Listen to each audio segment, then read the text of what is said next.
नमो नमः संस्कृत। आज हम देखेंगे पद किसे कहते हैं।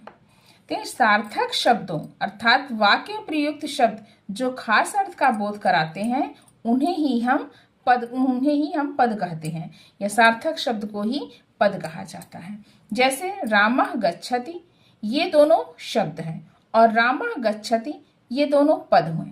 जब हम इनको अलग अलग करेंगे तो ये अलग अलग एक शब्द होगा। रामा अलग शब्द, गच्छति अलग शब्द। लेकिन जब इन शब्दों को हम जोड़ देंगे, योग कर देंगे इनका, तो क्या हो जाएगा, एक वाक्य बन जाएगा रामा गच्छति। तो वह वाक्य क्या हो गया, पद हो गया। ये दोनों शब्द क्या हो गए, पद हो गए। कहते हैं पतंजलि ने इस पदों को 4 वर्णों में बांटा है, 4 भागों में बांटा है। वह कौन कौन से हैं? चत्वारि पद जातानि नाम आख्यातोपसर्ग निपाता। अर्थात नाम आख्यात उपसर्ग और निपात, ये 4 प्रकार के शब्द वर्ग हैं। वाक्यों में केवल पदों का ही प्रयोग होता है। जब हम वाक्य बनाते हैं इसमें केवल पदों का ही प्रयोग होता है। और वे पद कितने प्रकार के होते हैं? 5 प्रकार के होते हैं। 5 प्रकार के कौन कौन से? विशेष, विशेषण, सर्वनाम, अव्यय और क्रिया। अब विशेष क्या है? जो संज्ञा है वही विशेष है।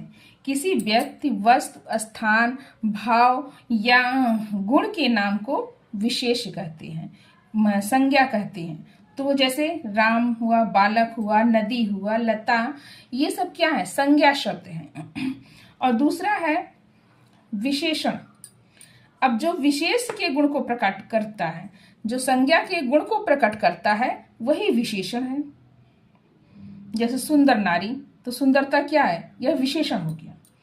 और संज्ञा पदों की वृत्ति को जो दोहराता है उसे हम सर्वनाम कहते हैं। राम मोहन की जगह पे क्या करता है? तद, यद, इदम, इन शब्दों का जो प्रयोग होता है वह सर्वनाम हो जाता है।